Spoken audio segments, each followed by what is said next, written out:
and welcome to Newsroom series, this edition covering Nigeria's Northeast.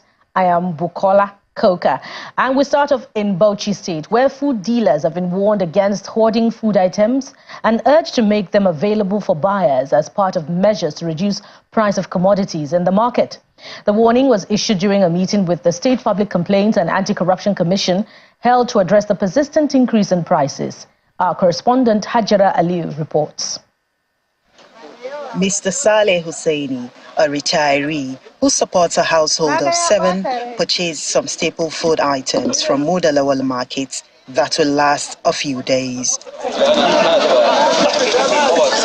Like Mr. Hussaini, many households are facing the threat of increased food prices.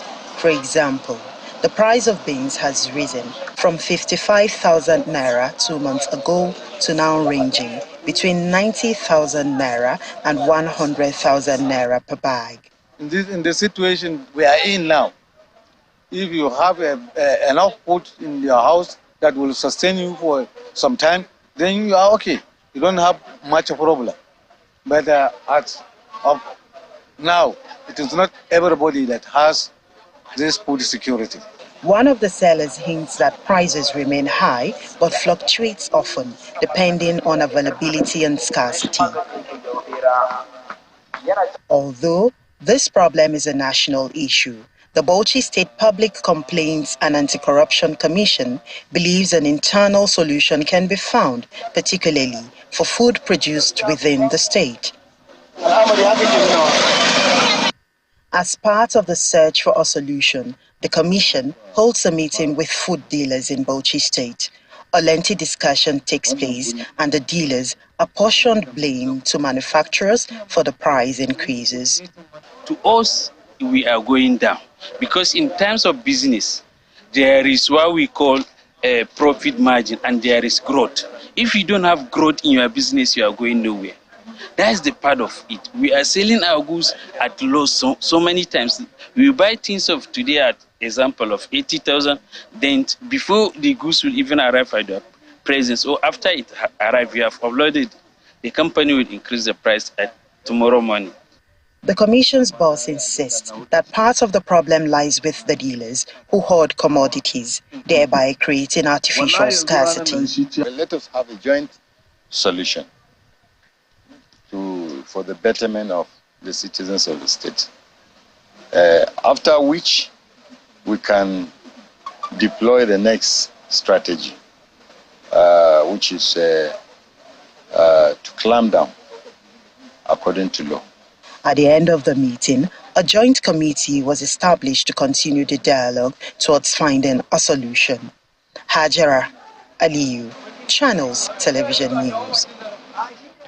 The governor of Taraba State, Mr. Agbu Kefes, says his administration will advance the digital landscape and harness digital innovations for sustained growth and prosperity. The governor, represented by his deputy at an event to showcase technological skills, says if the state must grow digitally, it must jettison Stone Age attitudes and embrace technology to propel the state into the future.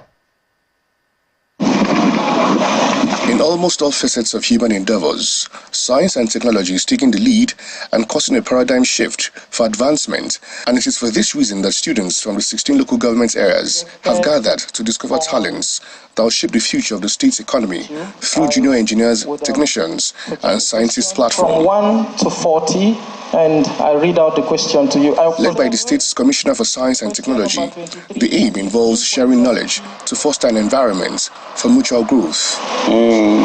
According to the governor, who is represented by his deputy, the state is on the journey towards making a lasting difference through groundbreaking ideas by harnessing the potentials that lie within the youths. He, however, cautions the youth engagement in cyber crimes. We hope that you will not use the technology in either being members of the Yahoo committee or the kidnapping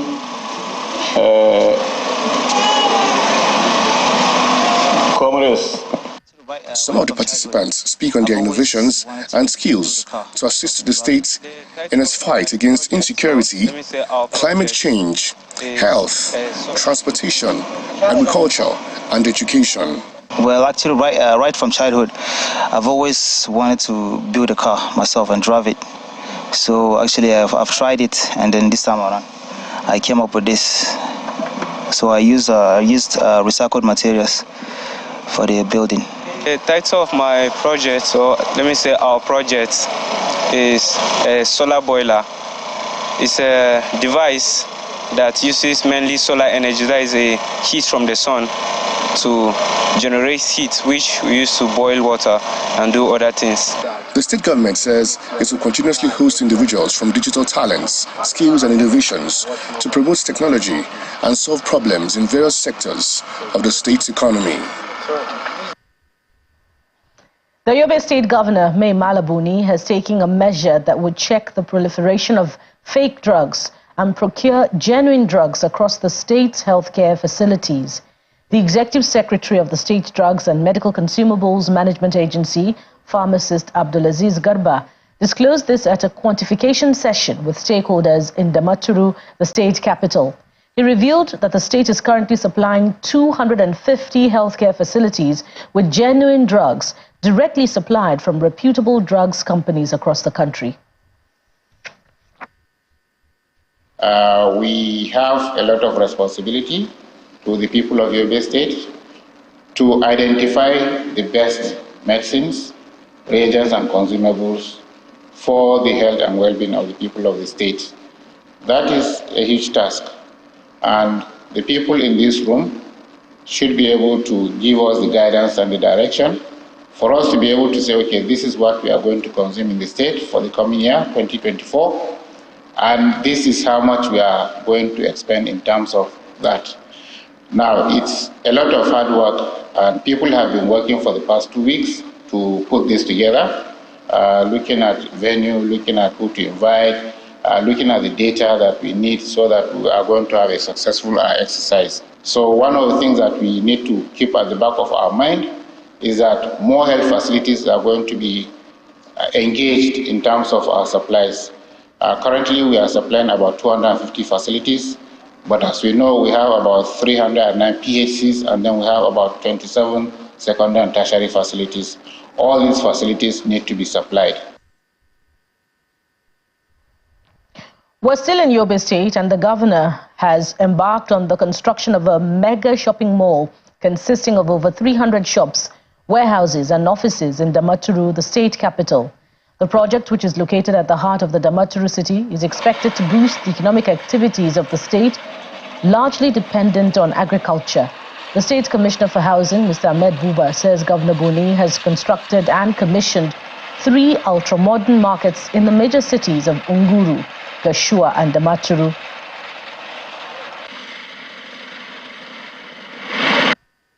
Call it Damaturu Megamal, and it comprises of 2 or 3 blocks of 2-story building, and it comprises of about 118 shops, 120 stalls, and 4 warehouses and 6 banking halls, with other facilities including worshiping areas. The span of the time is just about 3 months, and you could see how speedy the work is.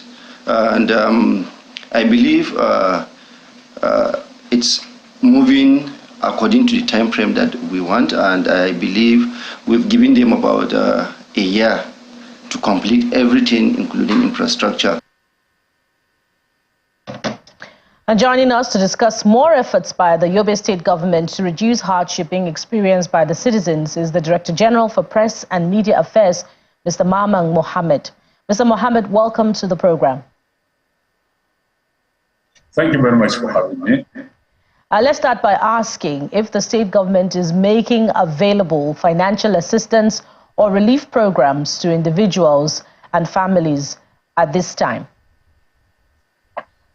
Yes, thank you very much once again. In fact, it's one of the cardinal points of this administration to empower small-scale entrepreneurs. And I'm glad to tell you that over 70 million naira has been provided as support to small-scale entrepreneurs. That is from the state government. And again, the state government is into partnership with some other federal agencies, and over 85 million naira has been provided as support to the beneficiaries. 100 beneficiaries are selected from each of the 17 local government areas, and a total of 1,700 beneficiaries have benefited from this support. That is in terms of boosting small-scale industries in the state. I mean, small-scale entrepreneurship in the state. Now let's talk about agriculture, which is really the issue of urgent concern at this moment, and measures are being deployed to ensure that there's massive cultivation to bring down the prices of commodities. As part of efforts by the government to prepare for the dry season farming ahead of this year, what can you tell us about the expectations of the harvest for this year, such that the price of commodities, food crops now, can be brought down significantly, and you can, refer to crops rather, that Yobe State is cultivating now? Welcome back. A bill to establish an office that registers community development associations and community-based organizations has gone through public hearing in the Gombe State House of Assembly. The bill seeks to deepen development through careful reorganization of community development unions. Community development associations and community-based organizations are catalysts for development at the grassroots.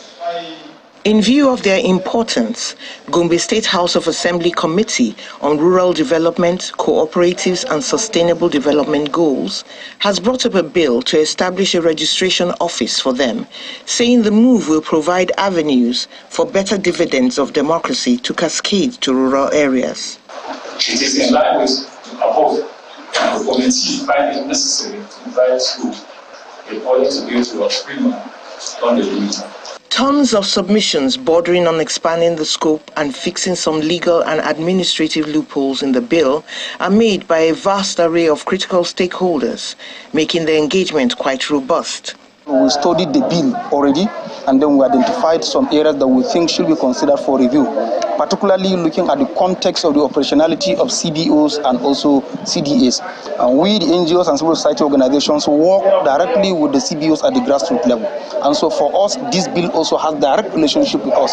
So what we did was to look at the provisions of the bill, what the gaps are, and what we think should be considered to be part of the bill, so that it is strengthened, so that it becomes robust, so that it responds to the aspirations of our communities through working with our CBOs. I think it will be very, very good for the legislatures, the ministries or the parastatals involved to come together and harmonize, those laws. And another observation that we made was that this bill did not repeal the existing law that established the other law that carries those duties. So we'll have a lot of ambiguity that needs to be sorted out too. Stakeholders also believe that besides physical and economic development, the bill will enhance security in various communities of Gombe State. Enacting this into law, it is like giving the grassroots people a voice to talk about their problem. If your school has a problem, at least the Community Development Association may possibly consult the local government, the state universal education, your House of Assembly member or anything. It will be better than a single individual doing it for the community. So I believe by enacting this bill into law, it will give the grassroots community a voice. Gombe State says it plans to apply the bill to drive rapid development in rural areas and align registered groups with opportunities when finally passed. Still in Gombe, the State Ministry of Health has confirmed that one person has died from cerebrospinal meningitis in Funakaye local government area of the state after receiving results of tested samples. 5 other persons in Nafada local government area have also died of suspected cerebrospinal meningitis disease. The Commissioner for Health, Dr. Habu Dahiru, says his ministry is at an alert threshold and collaborating with relevant agencies such as the National Center for Disease Control, NCDC, to contain the situation from crossing threshold levels. The Commissioner also dispels reports purporting that 30 persons have died from a strange disease reportedly enabled by Al-Rashid Abdullahi, member representing Duku Nafada Federal Constituency on the floor of the House of Representatives, as an unsubstantiated rumor. In a population of 100,000 in that district. The activated EOC has deployed the State Rapid Response Team to support the LGA Rapid Response Team and to conduct the following. First is to reach out to the Chairman Caretaker Committee and the Director of Public Health in the local government. Engage emirates in the local government and all affected communities to sensitize them on CSM. Sensitization of religious leaders on CSM to make announcements during worship sessions and congregations. We supplied drugs and other consumables for the management of suspected cases free of charge. Then we commence collection of samples and onward transmission to the NCDC laboratory in Gadwa, Abuja. So far, from the period we started, that's about 18th of February to date, we have suspected cases.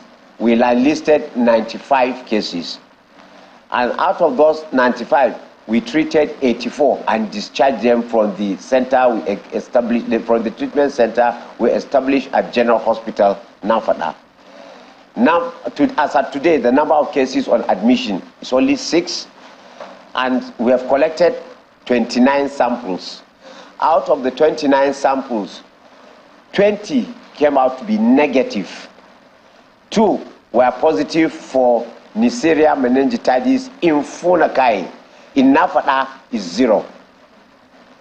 Awaiting results, 7. So total number of mortalities recorded, 6 number, 5 in Nafada and 1 in Funakai.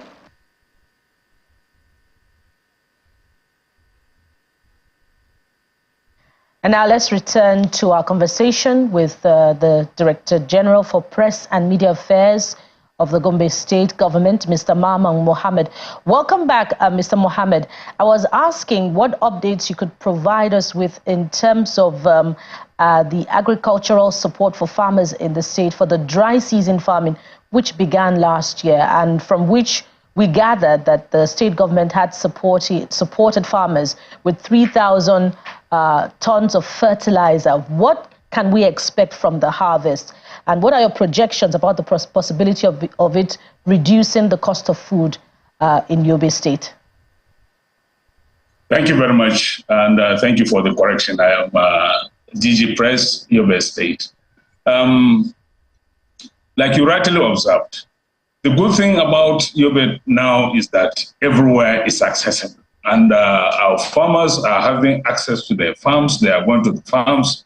And throughout this dry season, or when they started this irrigation farming, they've had access to their farms and are going to farms. And of course, government has supported the farmers. And we expect that at the end of the day, it will be more than ever. This time, the harvest will be very, very bumper. And that will tremendously contribute to the reduction of prices of foodstuff and other necessary agricultural products in the state. Now let's go to the issue of unemployment. How's the government addressing this in the state and helping citizens find employment opportunities?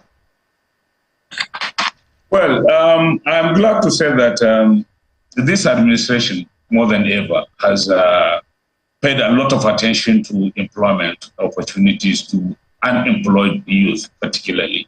It may interest you to know that in the last 3 years, over 5,000 graduates were employed by this administration. And at the beginning of the year, 2,600, out of the 5,000, 2,670 across the state were employed. They comprise of 890 degree and HND holders, 890 national diploma holders, and 890 national certificate of education holders. These were employed from across each of the 178 polling units or political wards in the state.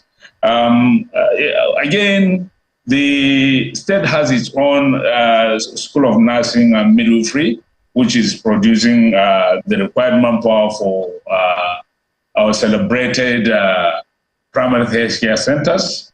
Over 1,700 graduates of the institution have been employed and posted to these primary health care centers. That apart, government has been supporting those in the informal sector, that is the small-scale entrepreneurs. Like I said earlier, we have government has supported over 1,700 small-scale entrepreneurs. That is cutting across the 17 local government areas or councils in the state. So it is one area that this administration has paid so much attention and, of course, is much committed to seeing that, yes, the issue of unemployment is fought and frontally for that matter. I'm glad you touched on small-scale enterprises yet again, which is where I'm headed. What specific measures in terms of incentives is the government providing for them, bearing in mind that incomes are being eroded daily across the country?